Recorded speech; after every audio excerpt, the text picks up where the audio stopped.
Por que o sacerdote não ajudou aquele homem? Posso responder por quê? Aqui está o doutor da lei, procurando saber quem que era o próximo para ele poder ajudar, cumprir com a lei e assim poder sentir-se justo. Entenderam? Quem é o meu próximo para eu ajudar? Fala quanto falta para pagar esse negócio aí para liquidar isso logo. Já puxando o talão de cheque. Quanto que falta para pagar isso aí? Aí Jesus contou a historinha que vocês leram. Certo homem descia de Jerusalém para Jericó e veio cair na mão dos ladrões. E os ladrões tomaram tudo o que é dele.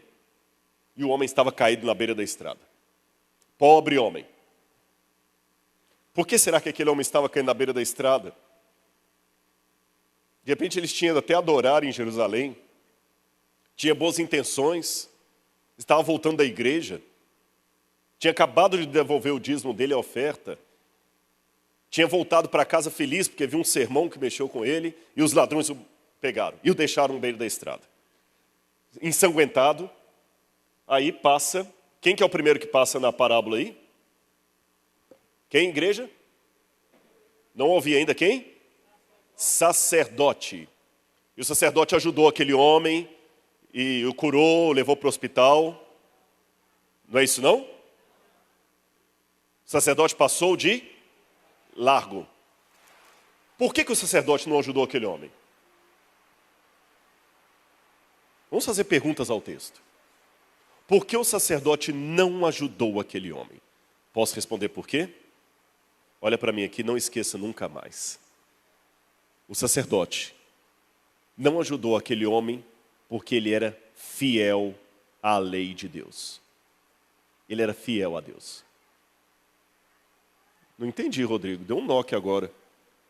O sacerdote pecou porque ele era fiel. Exatamente. Ele era sacerdote. O que a lei de Moisés falava que quando a pessoa estava exercendo como sacerdote, ele tinha que estar sujo, limpo, purificado. E enquanto estivesse purificado, ele não podia ter relação sexual, ele não podia tocar em cadáver, ele não podia tocar em sangue. Que curioso. Se eu estiver certo, então, Jesus está ensinando com essa história que dá para ser infiel sendo fiel. Viu que paradoxo? Você pode transgredir a lei de Deus cumprindo a lei de Deus. E deu um nó na cabeça daquele doutor, porque lembram? Quem é o meu próximo para eu terminar de pagar esse negócio aí já? E Jesus mostrou para ele alguém que, sendo fiel, estava em falta. Não estava amando o seu semelhante. Quem que veio atrás do sacerdote? Quem? Levita. Curioso que... Por que o levita não ajudou? Não era pelo mesmo motivo do sacerdote. O levita não estava oficiando no templo. Ele podia cuidar do homem. E quer uma prova que o levita tentou fazer alguma coisa? Olha aqui o que diz. Veja comigo aqui, olha. Lucas capítulo 10, versículo 31. Por casualidade, um sacerdote estava descendo por aquele mesmo... Não ouvi? O sacerdote estava descendo por aquele mesmo caminho. De igual modo, um levita descia por aquele... Não ouvi. Vamos de novo. O sacerdote descia por aquele mesmo caminho. E o levita por aquele mesmo lugar. Por que um diz que fez por aquele caminho, outro aquele lugar? É que no original grego dá a entender o seguinte. O sacerdote, o homem caído à beira da estrada, essa almofada, essa poltrona aqui. O sacerdote, para não se contaminar, fez isso aqui, ó. Nem passou perto. Já o levita chegou perto, olhou, examinou e não fez nada. Por que será que o levita não fez nada? A resposta talvez esteja aqui.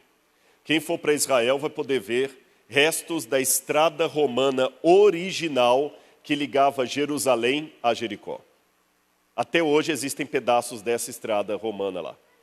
E ali em cima vocês estão vendo restos de uma fortaleza herodiana e acima dela fizeram uma fortaleza bizantina.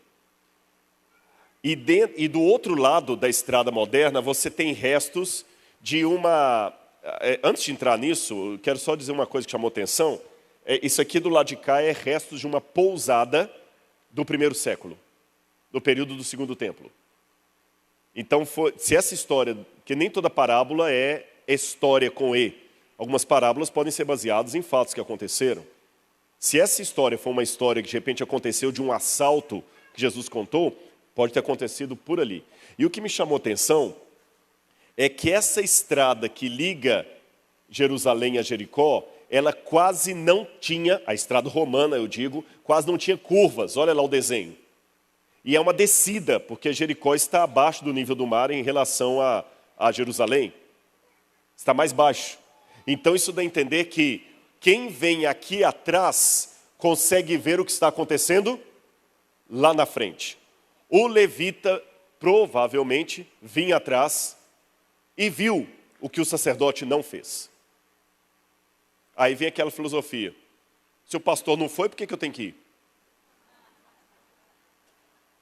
Se o outro não fez, você já notou como é que tem irmão que ele é especialista em arrumar pessoas para você evangelizar? Mas ele mesmo não vai. Olha, eu encontrei uma pessoa aqui, pastor, vai lá visitar, está doido para vir à igreja. Irmão, eu sou um só, não dá para você fazer uma visita para ele? Se o sacerdote não faz, o que eu vou fazer? Mas, finalmente, vem o nosso herói. Um samaritano que seguia o seu caminho. Que significa, olha, veja, o sacerdote descia por aquele mesmo caminho, o levita por aquele mesmo lugar, mas o samaritano seguiu o seu caminho. Ele andava pelas montanhas lá para evitar a estrada, porque ele não podia usar uma estrada que os judeus usavam. Mas quando o samaritano viu aquele homem caído lá, ele tirou de si o preconceito, o medo da rejeição, o medo de receber pedrada, que ele podia ser apedrejado por um judeu ali. Desceu correndo e pegou aquele homem, sem olhar se tinha problemas ou não. Irmãos, eu não quero aqui criar uma... Dietrich Bonhoeffer falava do mito da graça barata. Ele dizia o seguinte, a graça é de graça, mas não é barata.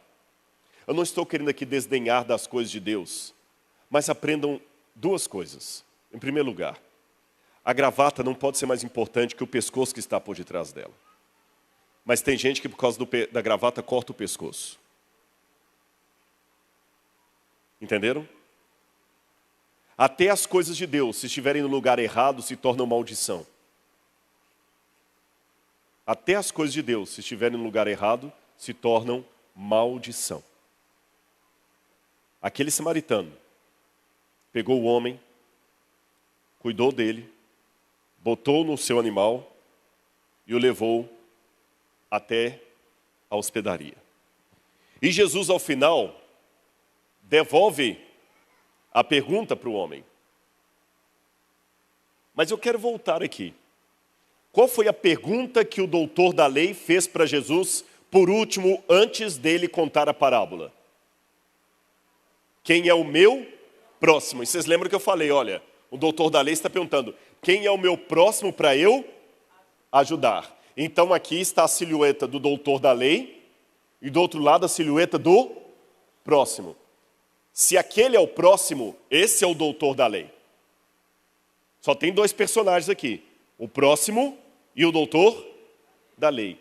Olha como Jesus inverteu a pergunta. Quem foi o próximo? Quem foi o próximo daquele que caiu nas mãos dos salteadores?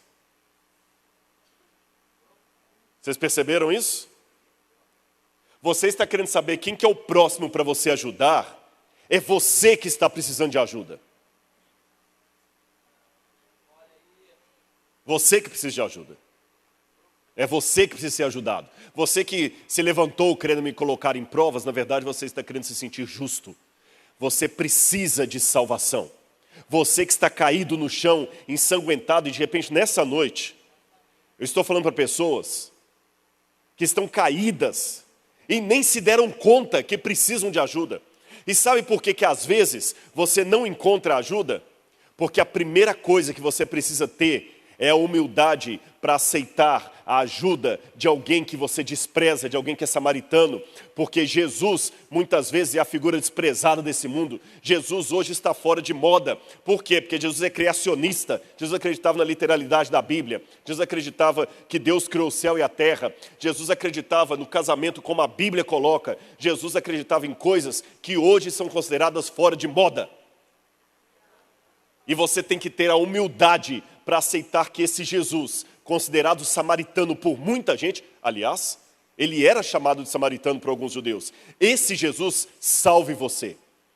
Um Jesus que não está nos padrões do politicamente correto. E pegue você e leve você. Eu aprendi uma coisa, eu não sei nadar.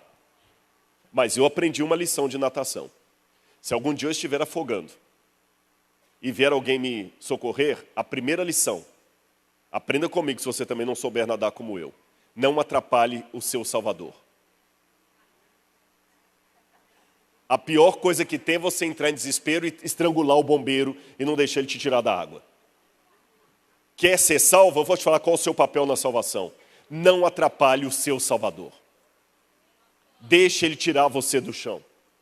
Agora, o que me chama a atenção nessa história, eu quero mostrar uma coisa para vocês,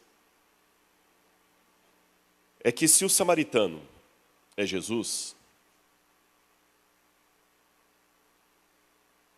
aquele homem caído na beira da estrada só podia ser o doutor da lei, o que precisava de ajuda.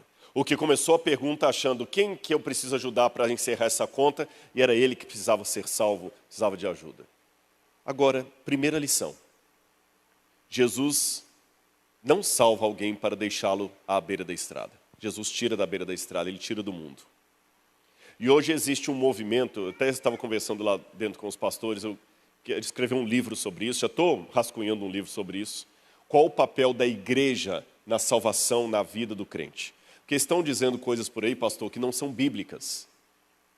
E desculpe, eu não quero contradizer nada, eu não estou na minha igreja, mas vou tomar licença para falar isso aqui. Uma frase muito, a igreja sou eu. Não, a igreja somos nós. A igreja não é você na sua casa assistindo um sermão na internet. A igreja é você reunindo junto, para cultuar junto.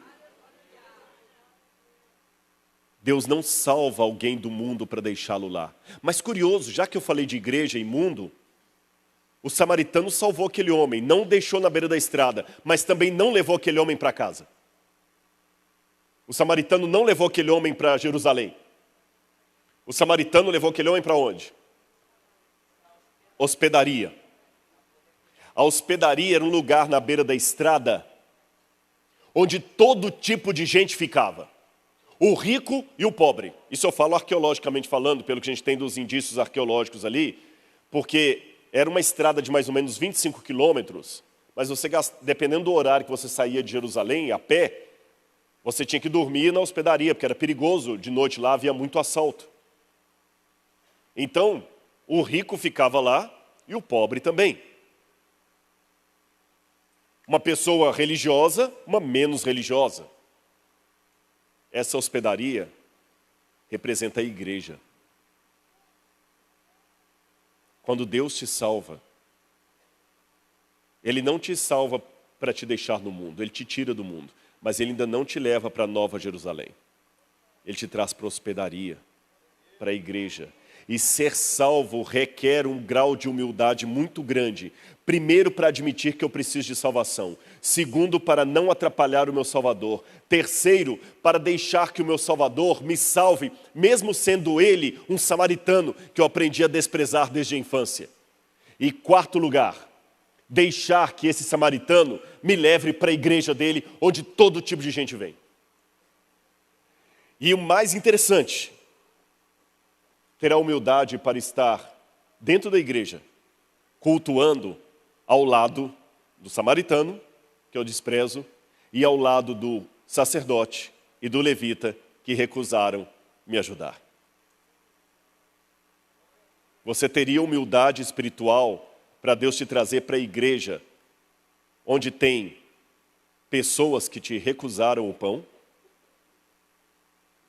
Você aceitaria adorar do lado do levita e do sacerdote que te deixaram na beira do caminho, sem prestar socorro? Você teria essa humildade? Ou você fala, não, aí eu não entro, porque esses dois que me recusaram a ajuda estão aí dentro. Ou você aceita e deixa o samaritano levar você para a hospedaria. Todos os dias, o samaritano Jesus vem trazendo pessoas para a hospedaria. Mas ele não deixa os que lá estão sem fazer nada. Pelo contrário, a parábola termina dizendo que ele entregou 2 denários ao dono da hospedaria. E o que ele disse? Cuida desse homem. E se alguma coisa você gastar a mais, eu te indenizarei quando voltar. Eu não sou contador, não sou economista, mas uma coisa eu já aprendi. Só é indenizado quem fechou a conta no prejuízo. E de repente alguém está falando assim, pai, mas eu já estou cansado de cuidar da igreja aqui. Eu venho, eu ajudo no ministério de louvor, eu ajudo limpando, eu faço, aconteço. Eu só estou com prejuízo, eu não estou vendo nenhum lucro nisso. Cuida dele. Senhor, mas estou cansado, já fui visitar lá, ele não converte. A gente vem e visita, a pessoa não vem. Ele parece que tem o coração do... Cuida dele. Mas, Senhor, eu estou cansado, dá muita dor de cabeça. A gente prega para ele, daqui a pouquinho o cara está bebendo de novo, está caindo na bebida, eu não tenho mais paciência. Cuida dele. Senhor, mas eu já estou perdendo noite de sono para levar um camarada... Cuida dele. E se alguma coisa você gastar a mais, eu te indenizarei quando voltar. Amém? Que Deus abençoe a sua vida. E coloque hoje no seu coração. Se você estiver caindo à beira do caminho, deixe o samaritano te buscar e te salvar. E se ele te levar para a hospedaria, vá com ele. E uma vez na hospedaria, cuide dos demais que ele vem trazendo todos os dias. E assim um dia poderemos finalmente sair da hospedaria e voltar para o lar. Que Deus abençoe todos vocês. Amém.